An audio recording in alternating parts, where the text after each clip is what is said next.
Bonjour, la sagesse humaine s'exprime par 1000 proverbes, parfois douteux. Au collège, on m'en assénait un dont je n'ai longtemps rien compris.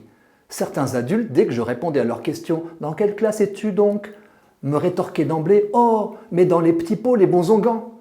J'étais le plus petit de ma classe, j'ai grandi tard, mais cette phrase au ton rassurant me semblait bizarre. Les mots « petit » et « bon », je les comprenais, comme leur intention consolatrice, mais qu'est-ce qu'un pot venait faire dans cette affaire? Et des gants. J'ignorais le mot « onguent ». Dans les petits pots, les bons ont gants. Les bons se voyaient remettre une paire de gants. Cette promesse incongrue ne me perturbait pas plus que les poésies surréalistes qu'on nous faisait apprendre. Il reste que certains proverbes me semblent encore dire tout et n'importe quoi.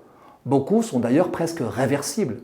Tenez, on ne court pas 2 lièvres à la fois. Soit, mais il ne faut pas mettre tous ses œufs dans le même panier. Selon les situations, je choisirai l'une des options, concentrer mes forces sur un but sans dispersion ou répartir les risques. Dans les 2 cas, la prudence est sauve.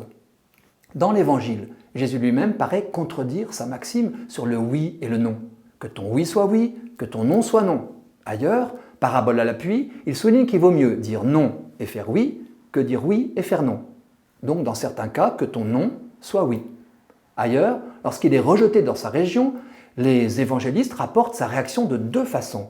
Une seule est restée proverbiale. Nul n'est prophète en son pays. Mais l'autre, en Matthieu, est assez différente. Un prophète n'est méprisé que dans sa patrie. Des assertions sous-tendues par toujours ou jamais sont risquées. Pour contredire ces maximes, il suffit qu'un prophète soit accueilli par les siens ou méprisé à l'étranger. Le poignant constat du prologue de Saint Jean nous fait dépasser cette contradiction. Il est venu chez lui et les siens ne l'ont pas accueilli. À actualiser pour soi-même. L'esprit des proverbes vaut mieux que leurs lettres. Chez La Fontaine aussi, rien ne sert de courir, il faut partir à point. La sage exhortation trouve sa contradiction dès qu'un pauvre lambin, parti à point pour réaliser sa tâche, se fait dépasser par une fusée retardataire qui a eu la bonne idée de courir. Pour enfoncer le clou, prenons la foule des proverbes météorologiques. Ils confinent à la superstition. Une seule exception les ruine. S'il pleut à la Saint-Machin, soleil à la Saint-Trucmuche, comme le fameux Noël au balcon, Pâques au tison. Ils enjolivent notre patrimoine culturel, mais seront pris avec des pincettes. Le bouleversement climatique a achevé de leur tordre le cou. Quand un mariage pluvieux, mariage heureux, c'est la méthode Coué. Je préfère l'hilarant pluie en septembre, Noël fin décembre. Plus réaliste. Bref, gare à l'esprit de fatalité que diffusent pas mal de proverbes. Ils ne sont pas faits pour être crus, mais pour nourrir notre imaginaire et aiguillonner notre sagesse.